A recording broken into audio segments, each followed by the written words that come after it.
Viewers, good morning.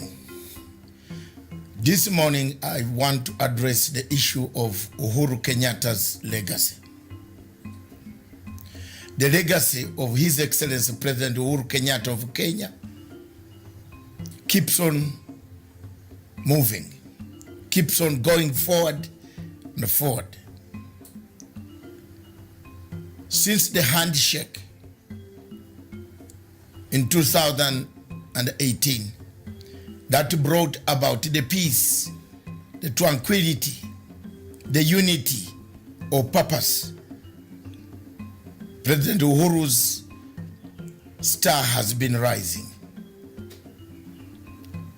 All over Africa, people are thinking of using the model that Kenya used to stop any form of violence, chaos on the streets after elections.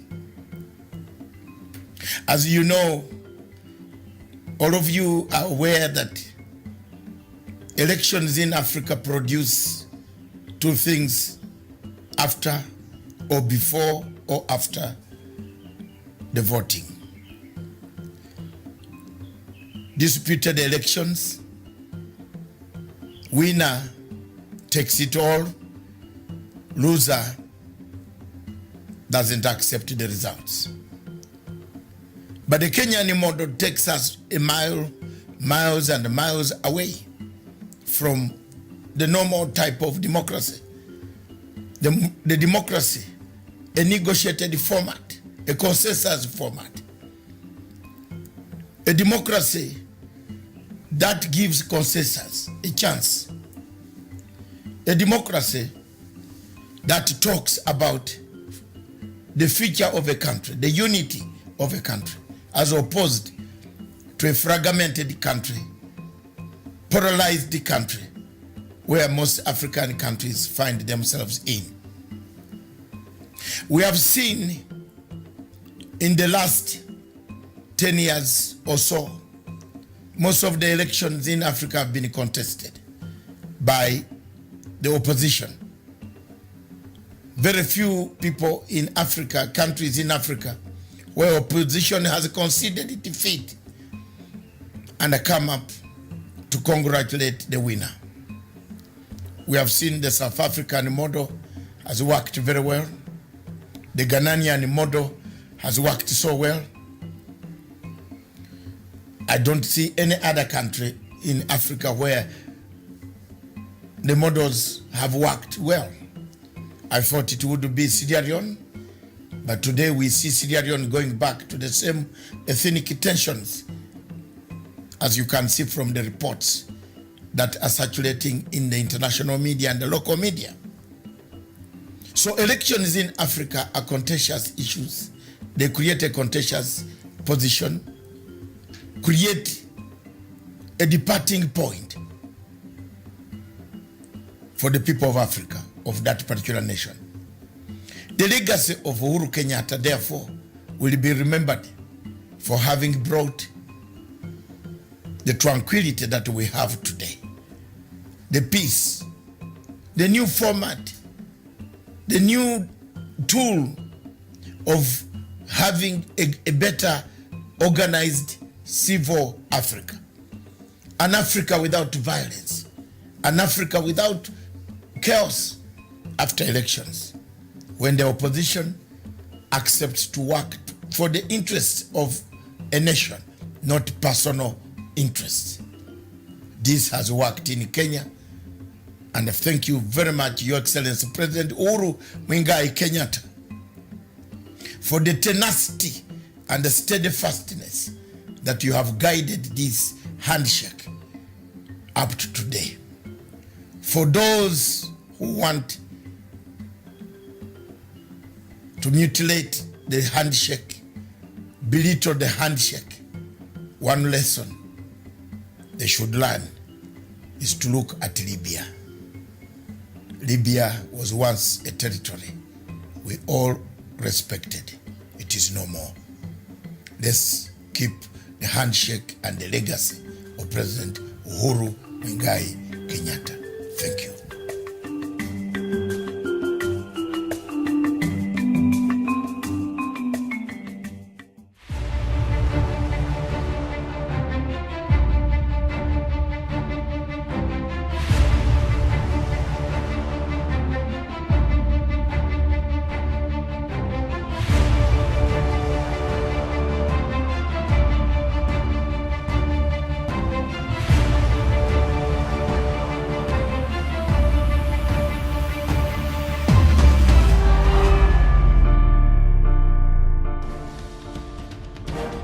Infrastructural development is one of Kenya's key economic growth pillars, which has seen massive public investment since the year 2013. It is one of the integral sectors which President Kenyatta has spent his energies on since his election in 2013. Almost a decade later, the marvel of the president's dream can be seen in the form of standard gauge railway, the SGR, thousands of kilometers of inter-county highways, ports, expressways, among other ongoing mega infrastructural projects throughout Kenya. In July 2014, President Kenyatta launched his administration's grand infrastructural ambition to tarmac 10,000 kilometers of roads. By October 2021, President Kenyatta's efforts have landed Kenyans more than 10,000 kilometers of tarmacked roads, with many other road construction projects nearing completion throughout the country. Some of the grand road projects that have recently been completed are gradually turning many parts of the country into rich business destinations by easing transportation as well as directly and indirectly kickstarting investments in other sectors like the real estate. Lamu County, for instance, is gradually turning a new leaf as a real estate investor's paradise with the ongoing LAPSET project, which is expected to make the county one of the largest contributors to Kenya's gross domestic product, GDP, once fully operational. To further improve devolution and promote inter-county commerce, the government of President Kenyatta has also implemented various inter-county road construction projects, some of which include the 585-kilometer Mau Mau Road, the single longest road construction project to have ever been commissioned in Kenya since independence. The Trans-County Highway connects at least 6 counties in central Kenya. Construction of the Isiolo-Mandera Road, which is one of the Horn of Africa gateway development projects aimed at opening up Kenya's frontiers counties for business. Other major inter-county road projects include the ongoing dualling of 84-kilometer Kenol-Sagana-Marwa Road. The project, which is slated for completion in June 2022, will link Northern Corridor from Nairobi to the LAPSET Corridor in Isiolo. The strategic highway will provide faster linkage for Murang'a, Kirinyaga, Nyeri, Machakos and Embu counties once completed. Also significant is the ongoing construction of the 113.5-kilometer Garsenwi to Lamu Road, which is nearing completion. The road is a key transport corridor linking Ethiopia, South Sudan and Nairobi to the port of Lamu. To facilitate long-distance freight haulage to the hinterland, the government has also upgraded Kenya's rail roads, including 177.2-kilometer Nairobi-Nanyuki Railway, which is already operational. Also important, the revival projects of the 216-kilometer railway linking Nairobi and Kisumu is nearing completion, with expected cargo and passenger transport services anticipated to resume by the end of the year. The government is also building Nairobi's commuter rail network to ease travel for city residents, and part of the commuter rail construction include the creation of 10 new substations. The ongoing construction of the 27.1-kilometer expressway, which is soon being completed, will enhance transportation in the city by reducing travel times within Nairobi. The 27.1-kilometer project is the longest expressway in East and Central Africa, solidifying Kenya's position as a communication and transportation hub in the region. Public investments on infrastructure has been vital in providing direct jobs to many Kenyans. It has also stimulated growth in other sectors of the economy. For instance, within the 7 months of 2021, cement consumption hit a record of 4.1 million tons as the construction of expressway and other mega infrastructural projects hit top gear. Many of the ongoing mega construction projects have contributed to the growth in the sector, providing many jobs to Kenyans.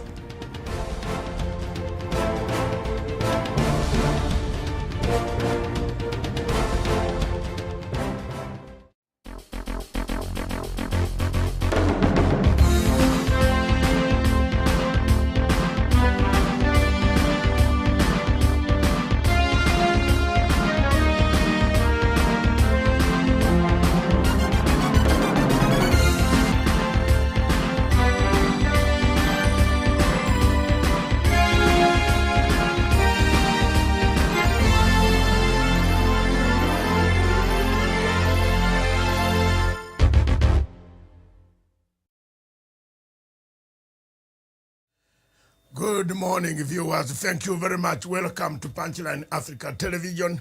That was the infrastructure, the legacy of President Uhuru Muigai Kenyatta.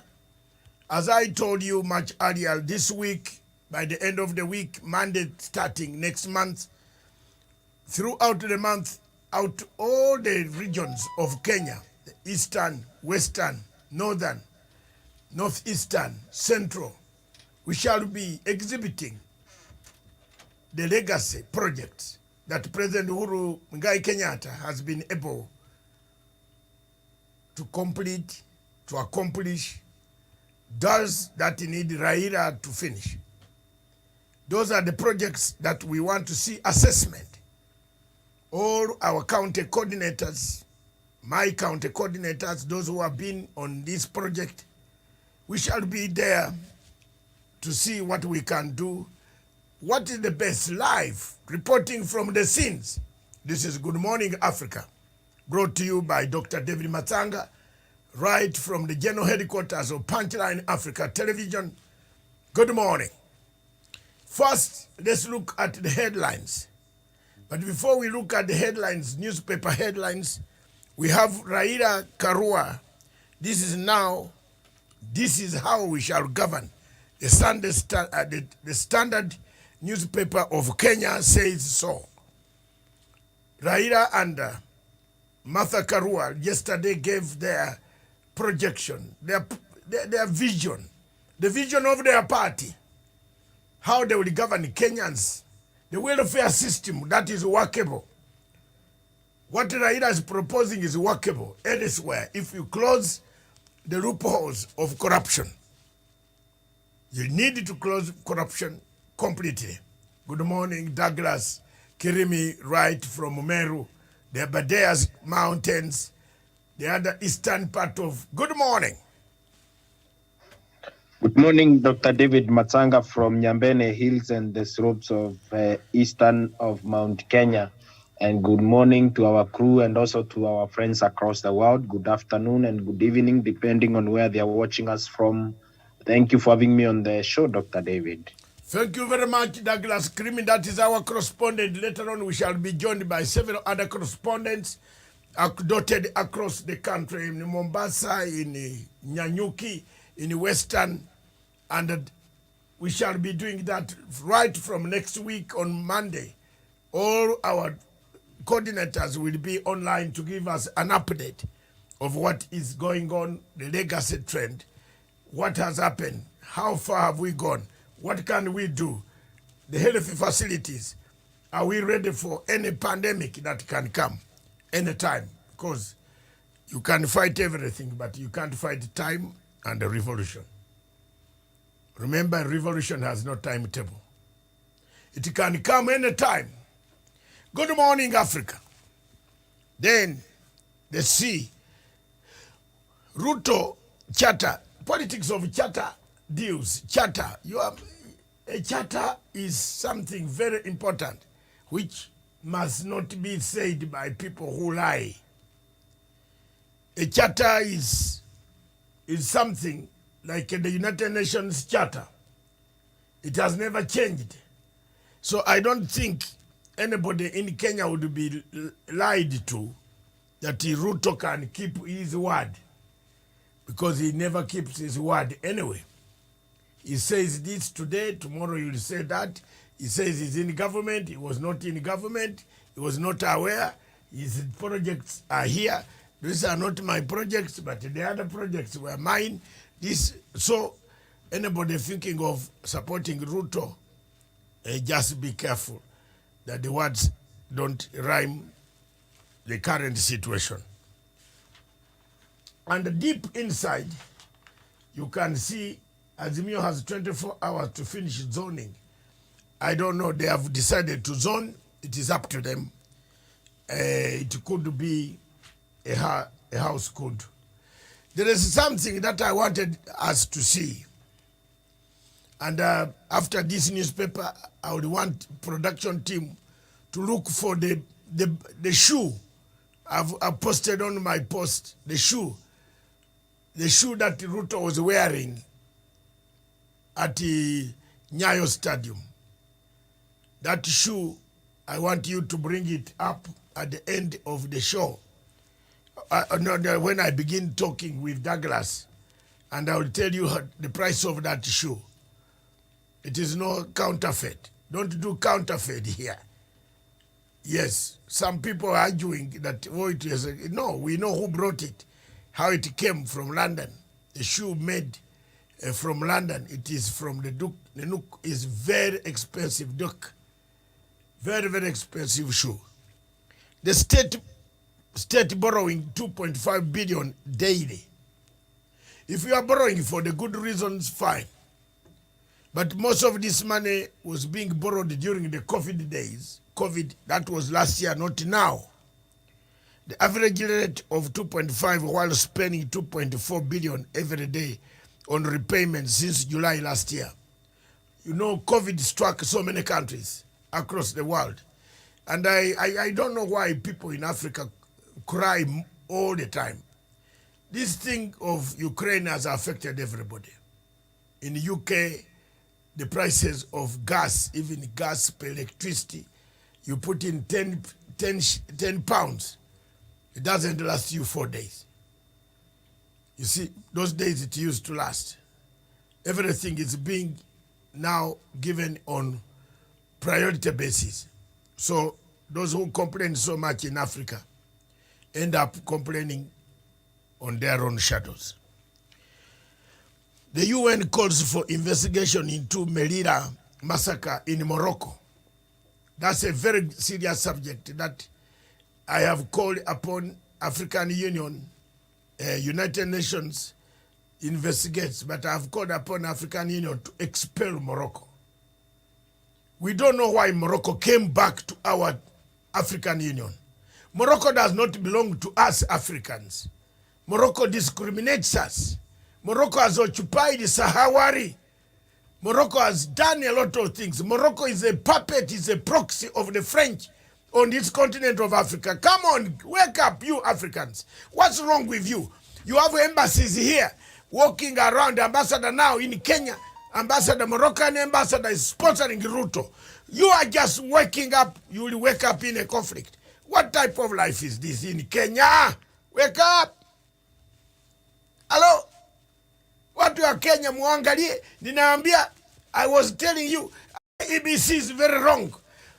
For 2 years. Now today, you are waking up to say, we are piling pressure on IEBC. 40 days to go. Jamani, nye. Watu wasikie Africa. Why is it that people in Africa don't hear to another fellow African? If it was a Mzungu preaching about IEBC, I would have been given more degrees.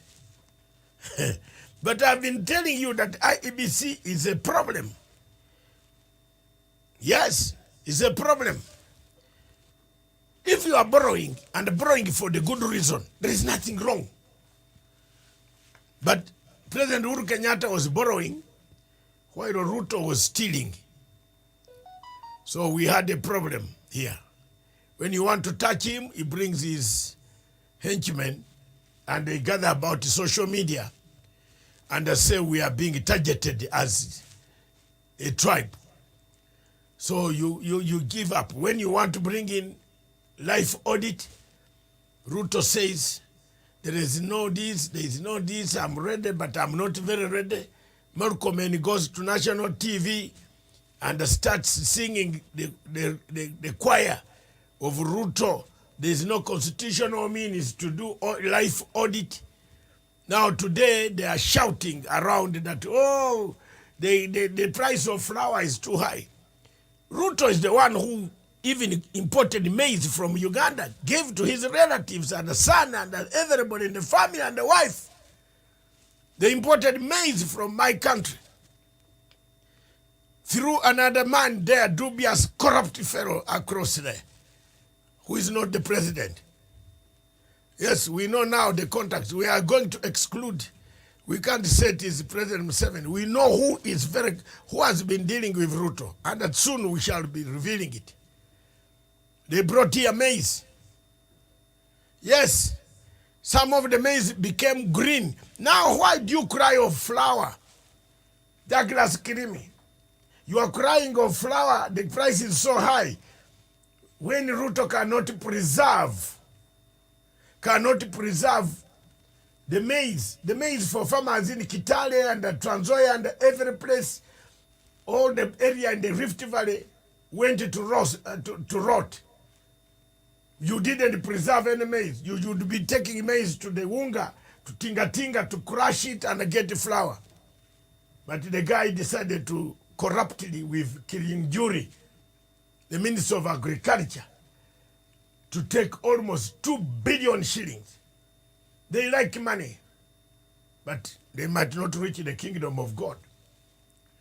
If you can look for me anywhere where Zakayo reached the kingdom of God. You remember where Zakayo ended? Ruto is Zakayo.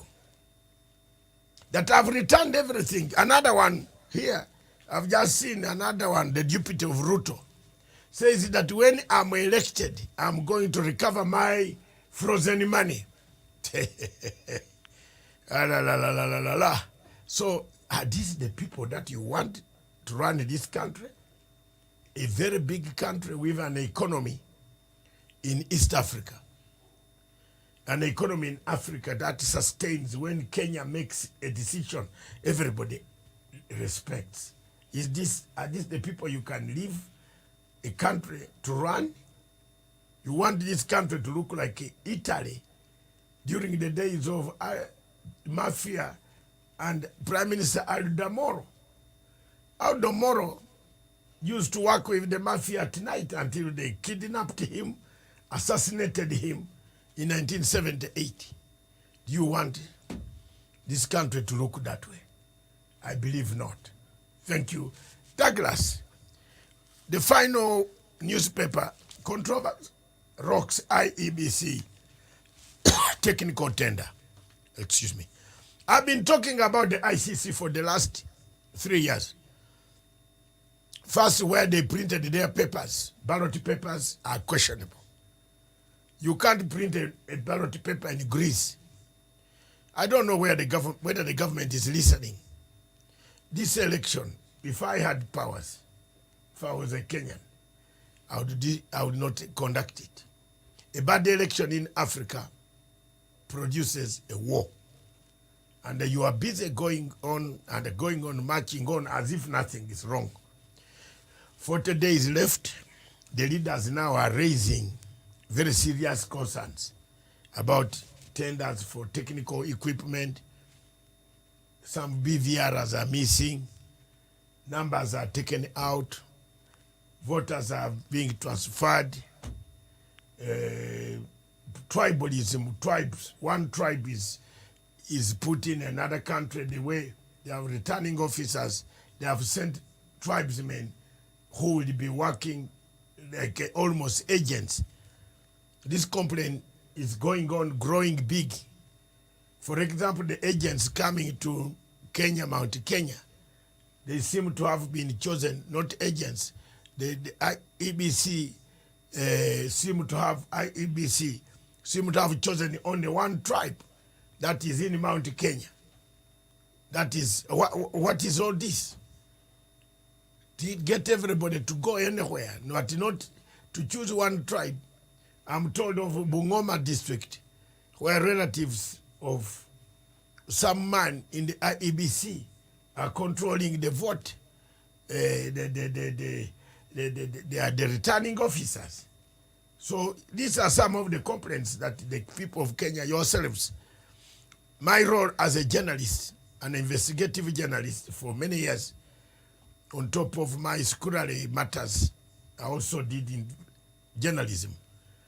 Remember, I worked with Sky News, and I did about 800 hours. I don't know whether my tapes for Sky News are here, so that you can bring them. I showed to the people some of them. Are they here? They should be around. Yes, bring them. You'll bring them production team. 800 hours of Sky News as a senior Africa consultant. interviewing presidents across the continent.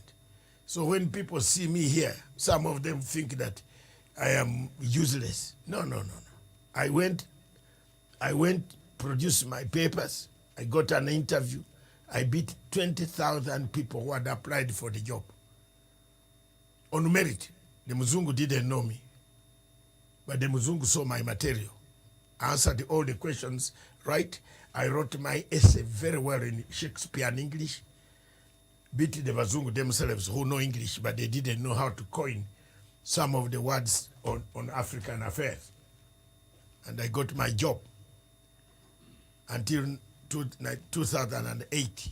So I would be very glad to tell the truth. My role here is to tell you, as a man who has independently observed the elections in 52 countries across the globe since I was born, this election of Kenya is not properly managed, arranged. Controversy upon controversy. The Star newspaper is very clear. It's here now. You can see. Controversy rocks IEBC technical tender. Yes. These are the Sky News. These are 800 hours. Many of them are behind there. This you can play anytime on your television and see what Matsanga did for Africa, to bring back, to stand for Africa as an African consultant. I've done quite a lot for my continent and analyzed events across the globe. I was in Lebanon when Israel was fighting the Lebanese militia. I was there. I covered that. We covered so many places. We have covered South Sudan. We have covered Sudan. We have covered Somalia. We have covered so many places. This one, Sky News, I was there. So for those who think that one is just coming here to tell you he's a journalist, I'm an investigative journalist. I put my feelers. The IEBC of Kenya, however, is not doing a good job. Douglas Krimi, good morning. Douglas. Good morning, Dr. David. Thank you very much. Take it away from here, please. You have seen the headlines. Dr. David, I don't believe that Kenya is ready for a takeoff, especially with the 40 days to elections that I have likened to 40 days of temptations that Jesus Christ experienced in the wilderness. IEBC is putting Kenya on the periphery, the IEBC of the Republic of Kenya. The Electoral Commission in this country is putting our country on an edge that we cannot be able to take ourselves from. The IEBC is taking us into the past that we were in 2007 and also 2008. At this point in time, Dr. David Matsanga, it can only be possible for IEBC to nullify these elections altogether and also declare that at this point, we need to be able to come together as a country and agree that this election can happen in March 2023 or even May, even a whole year, to give IEBC adequate time to be able to prepare themselves. Dr. David Matsanga, like you have said, there are some kits which are missing. There are areas which have no 3G network coverage. And the question would have been, what would have IEBC done in the past so that we cannot be able to be debating on polling stations that cannot be able to access the internet at this point, and also 40 days to elections? IEBC has always said that they are technically unprepared for this election.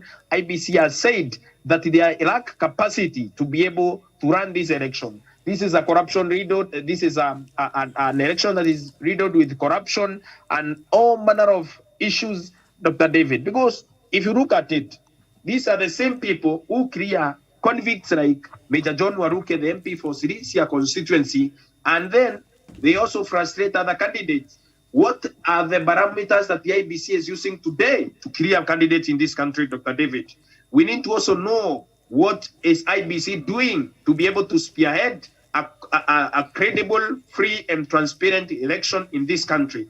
The IEBC of the Republic of Kenya is only committed into misusing the money by taxpayers and also donors this election. They have no agenda for free, transparent, and credible elections. These elections lack credibility, they lack legitimacy, and nobody should be used to legitimize an illegal process to a people that are tired of what IEBC is today. IEBC as it is constituted today lacks the brains, lacks the vigor, and also lacks direction in terms of what they have to offer the country and also the people of the Republic of Kenya. Dr. David, I do not believe the IEBC of the Republic of Kenya is committed to a free, credible, and transparent election if they cannot come together today and assure the people of Kenya that even if they postpone this election, remember we have postponed elections before. In 2012, we were supposed to hold elections, but we postponed those elections to March 4th, 2013, and nothing happened to the people of Kenya. Of course, there will be impatience and all that. We would rather suffer impatience and inefficiency, but we do not want to take this country down to dogs. In 2013, people claimed, people gave press conferences and all that, but it was just that. We were not technically prepared for that election, and we had to take it to 4th of March 2012. In this country before, we have postponed elections, and there's nothing that happened to the people that were supposed to be on the ballot. Raila Odinga, Right Honorable Raila Odinga, is supposed to be on the ballot. He will be on the ballot when that election is postponed to next year. William Ruto is going still to be on the ballot. It also gives them adequate time to cover places they have not covered before. It also gives the IEBC, as we know it, a form of electoral receivership. They should be put on some form of electoral receivership, and that election should be managed in a way that it is transparent, it is free, and it is credible. Because this election, David, it lacks credibility and legitimacy. And nobody, like I've said, nobody should be used to sanitize this election because it is a sham. I believe the president knows that. Right Honorable Raila Odinga knows that, because he has a zillion of questions that he is asking the IEBC, and they are not answering those questions satisfactorily. And also, the people in opposition today, in quote, William Ruto and the company, are asking the IEBC questions. And these questions are varied, whether they are coming from William Ruto, whether they are coming from Raila Odinga. They are also Kenyans. My question has been for the last 2 years, postpone elections and prepare well. And if we postpone these elections, there's nothing that is going to happen to this country. And also, Dr. David, I need to also comment on the issue of William Ruto's outburst in the past 1 week. William Ruto has been telling the people of Kenya that whatever has been happening in the last 10 years is going to reverse some of those issues, especially the port operations in Mombasa. William Ruto was the same man who asked in 2019 and 2018, 2017, 2018, asked Joe, said that Joe is academically incapacitated to be able to comment on the issues of the port. He asked whether Indian Ocean is going to be taken to Naivasha. And the same William Ruto goes back to the coast and tells them immediately after I'm elected, the port operations are going to come back to the people of Mombasa, as if he has not been in that government and taking credit for the government, for the projects that government has been able to deliver to the people of Kenya. Remember, Dr. David, he is the same man who went to Naivasha and told the people of Naivasha in 2013 and 2017 that a multi-billion shilling industrial park is going to be released to be funded in Naivasha, but is going to help create job opportunities, that SGR is coming to Naivasha and all that. When he is in Naivasha, he says one thing. When he is in Mombasa, he says another thing. And also, we need to also interrogate that and see how we can be able to tackle William Ruto in this election, because there are only 40 days to elections and William Ruto is taking political advantage of the people of Kenya. He is scorning them emotionally and politically. And also, Dr. David, some of the issues that are in our newspapers, the Right Honorable Raila Odinga and his running mate, the Honorable Mother Karua, gave a very splendid interview last night. They said in the next 100 days when they win, they're going to bring the cost of living down, they're going to fight corruption. Yes. seem to have missed you. Internet is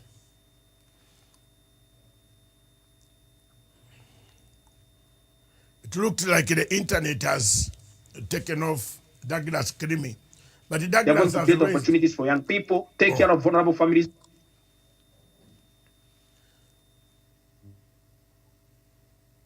Go ahead, Douglas. We're having problems with network connection right from Meru. But that was Douglas Creamy, our legacy correspondent, all the way from Meru, who has actually David, gone can you hear me? through, summarized all the papers from the Standard Nation, Star. His main point, though, I concur with him on the question of elections. If elections are going to be cancelled or nullified, then we see the reasons why it will be nullified. Isn't it better and cheaper for us to stop them? We save the time and we get people interested in it. Looking at today's interest in Kenya's elections, people are not upbeat. People are still thinking there's something which is not right, which has not been tabled properly to the masses. So people are not very comfortable, not happy at all. So for me, we have done our job, Douglas. We have informed the public. We have been telling people about the papers, ballot papers being printed in Greece. I have even gone to the extent of saying how the Greek man arrived to be one of the tenderers, or who tendered for the papers. He was brought by relative friends of those who know Ruto and who know Chebukati, through a brother of somebody. The Greek guy has arrived here into our tendering process of your Kenya, undertook the tender to print ballot papers. And printing ballot papers in Greece at this hour is like printing everything in hell. Because in Greece, if you go with $1 million, you can print all the ballot papers that you can stuff in all these boxes. Because Greece's economy is rubbish. If you have $20,000 in Athens, the prime minister of that country will know you exist. And there is a guest who has come in a hotel who's drinking double brandy or triple brandy or tea, or is having good life, staying in this, driving this, hiring this. Greece is finished. And for us to take our papers, a nation like Kenya, to take printers from Greece, surely, with all international printers who are available, who can do a good job and even at a cheaper price, I don't know. Thank you very much. That was Kenyan newspapers. Let's take a moment and look at the regional newspapers. In Tanzania, experts, what new bill on unclaimed assets means? It should have been what the new bill on unclaimed assets means. This English is not very good there. In Tanzania, that's the Citizen newspaper. Tanzania is introducing a bill to cater for unclaimed assets. People who die, they have not left a will, they leave money in the bank, you cannot draw the money, but yet there are relatives out there. The Daily Monitor of Uganda teaches government back to negotiating table. They are negotiating because as they negotiate, the children in Uganda are still at home. The new vision of Uganda Dr. David. Yes. I had a point that I was interrupted before making. Go ahead. We need to hear from William Ruto instead of ranting on how he's going to reverse on what they have been able to do for the last 10 years. We need to hear from William Ruto what he is going to do about job creation for young people, because he has been writing about the same for the last 10 years, including what is not in government policies. Remember, you cannot promise anything in government that is not in policy. If you cannot be able to formulate a policy and be able to defend the same policy in terms of budgetary allocation, and also making sure that that money gets to the people, that is going not to work for the people of Kenya. Again, Raila Odinga says that he's going to tackle corruption. William Ruto is not talking about corruption. William Ruto is just shouting that a son of a poor man is going to be president of the Republic of Kenya and calling young people hustlers. We need a credible plan from William Ruto, a plan that we can believe, a plan that comes out clearly the same way the plan of the Right Honorable Raila Odinga is coming through. Thank you. Thank you very much. Don't go very far, because we are bringing William Ruto. You are a younger man who wears sneakers. So we are bringing Ruto sneakers, and I want you to guess the price. Don't go away, and please prepare that shoe. We want to tell the people who the hustler is, but not now. Government starts talks with teachers, that is Uganda, and President Museveni meets the Cuban delegation that has come from Havana to Uganda. In Nigeria, this risks financial blockade, frustrations with funders because the money, corruption. Yesterday I was being interviewed by South African radio, biggest South African FM radio, one of the biggest radios on the continent of Africa, listened to by very many people. And I think we shall play the audio when it comes to news, political debrief. I was saddened by the events that I saw that came out of South Africa. I'll send you the clip right now, then we play the audio if possible. First, Nigeria risks to be blocked. Frosted relations with funders because the rate of corruption in Nigeria has gone so high, and the corruption in all fields. There's nothing you can get for free without paying. Corrupt under the surface.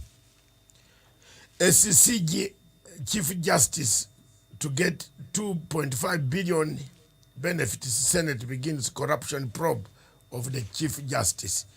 You remember the Chief Justice of Nigeria who never had papers. He said his papers were eaten by termite. Now he's under probe. And then how APC governors edged us out by aggrieved senators. That is the debate in Nigeria. You know, Nigeria is going to elections. Yesterday we had thousands, hundreds and hundreds of thousands, and across the globe millions, waiting for this case, and Nnamdi Kanu's case. Unfortunately, the magistrate, she used a very technical thing that since he was attacked, the court has not been informed of anything. So the bail was not given to Nnamdi Kanu yesterday. The Herald of Zimbabwe, interbank rate now sole legal rate, huge penalties for breaches. I said yesterday, and I will continue to say today, that until Zimbabwe takes a new stand on the economy, and I use what I predicted and what I put forward projection in 2003, that Zimbabwe needs a holistic approach. Holistic approach. A holistic approach means you start afresh. This fixing rates will not solve the problem.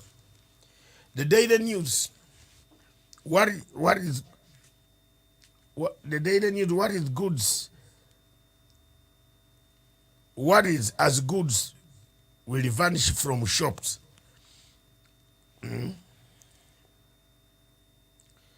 A business accuses government of effectively introducing price controls. No, it is everywhere, and the Africans better,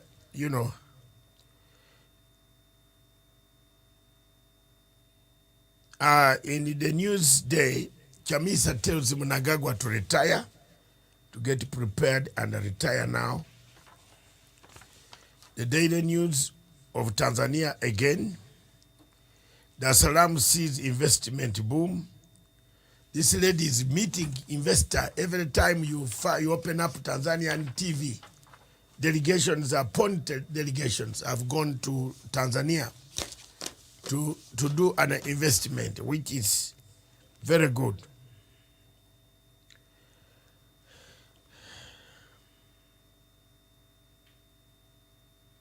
Sturgeon in the bid for a new referendum. The Scottish, I think, yes, the Scottish first Prime Minister wants a referendum for Scotland so that it can go away from the main Britain. That is very, very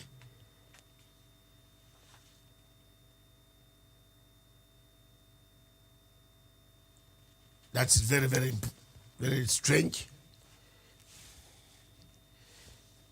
Prime Minister faces cabinet battle over defense spending. That is the Telegraph. And that is the Telegraph. Prime Minister faces the cabinet battle over defense spending. That is the Telegraph. And that is exactly what it is.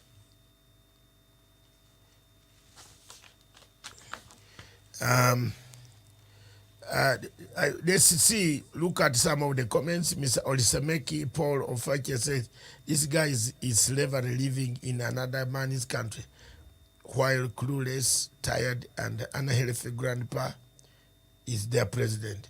Unfortunately, he's now drinking Panadol in Nigeria. Headache. What does that mean?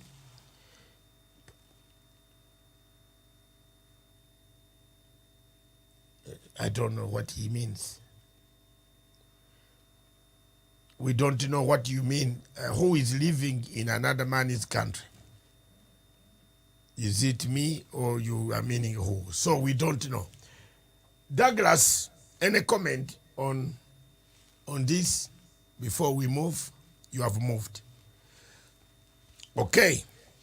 Bring the shoe.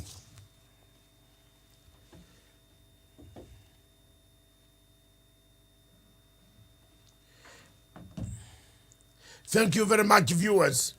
That was the end of our newspaper review across the continent of Africa and in Kenya in particular. Ladies and gentlemen, what you see on the screen is the shoe that His Excellency, the Deputy President of the Republic of Kenya, bought from London for 639 pounds. Well dressed in colors. We could call them the colors of Brazil. But that is a shoe. It is called Nike Duke Low Brazil shoe from Brazil. It costs, I cross-checked with the shops in London on Oxford Street and other shops where Nike sells its products. That shoe costs 639 times 150.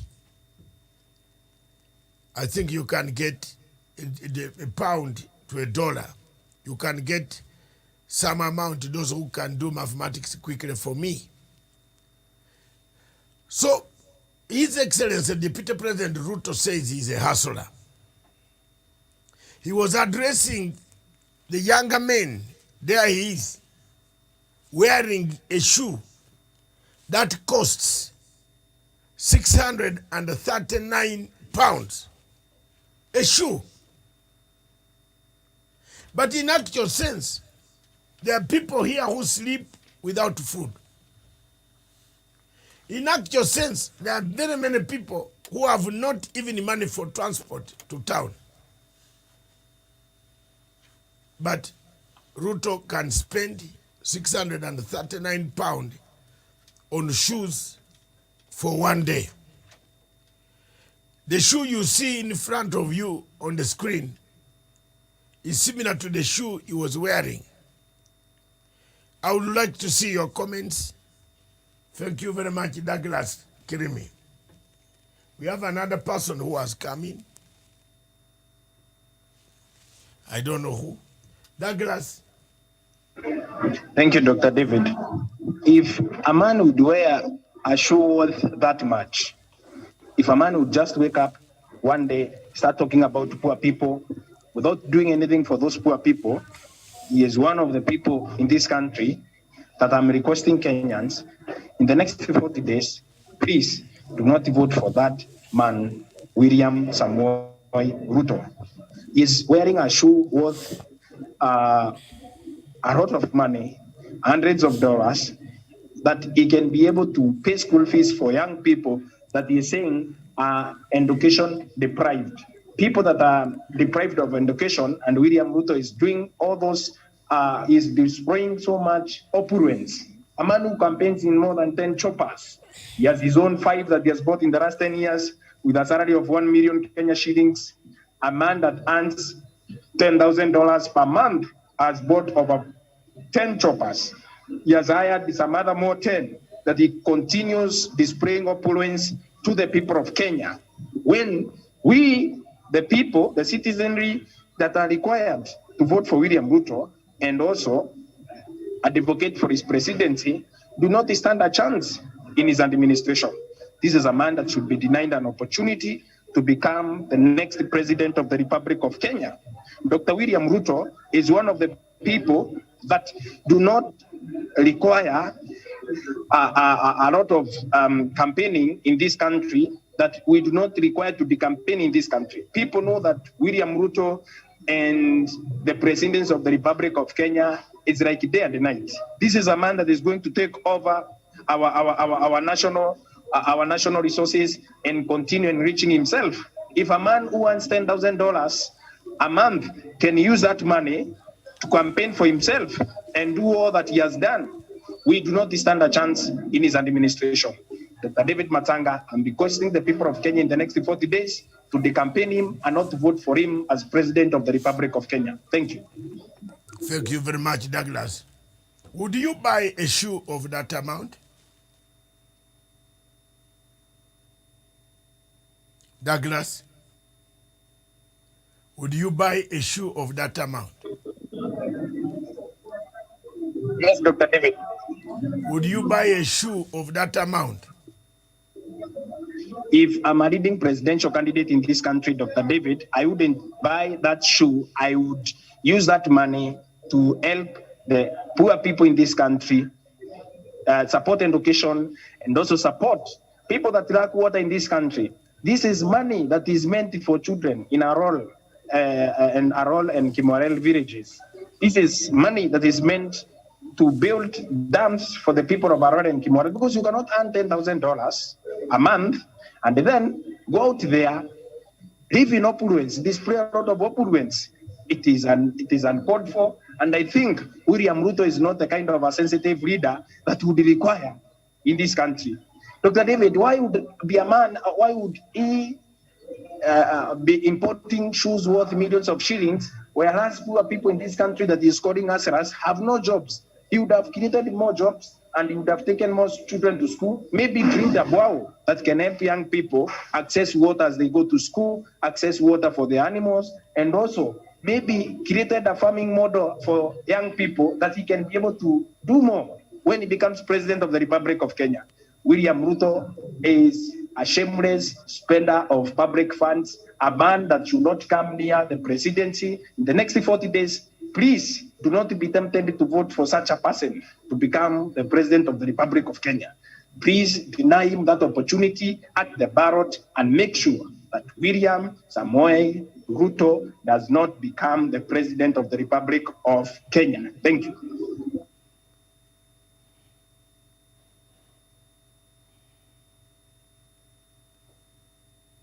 Thank you. Thank you very much, Douglas. Well, today, things are hot here. Good morning, Africa. Good morning. We are approaching the top of the hour. Douglas, thank you very much. And you have summarized equally. You can't buy such a shoe. No, I wouldn't buy such a shoe. My shoes are Clarks. Clarks. I don't have expensive trainer because I use trainer for going to the gym and walking. But I can't buy a shoe for 600 pounds. That's a lot of money for me. Thank you very much.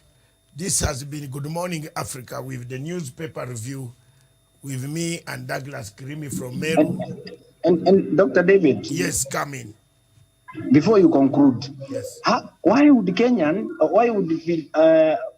we be battled into the kind of narrative and thinking that we, the people of Kenya, can vote for a man that spends money that is meant for dams, money that is meant for school-going children to access clean drinking water in Aror and Kimorel villages, and buys expensive hotels and also buys his own clothing and also shoes, a man that cares about his own dressing rather than the people addressing the problems of the people of Kenya. Instead of addressing our problems, he cares about his own dressing. This is a man that is very insensitive to the problems that bedevil the people of Kenya, which means the last 10 years, we had a scarecrow for a deputy president, a spendthrift who spends money that is meant for people empowerment, that is meant for school-going children education, money that is meant to continue the empowerment programs for young people. The empowerment programs that he talks about every day on TV,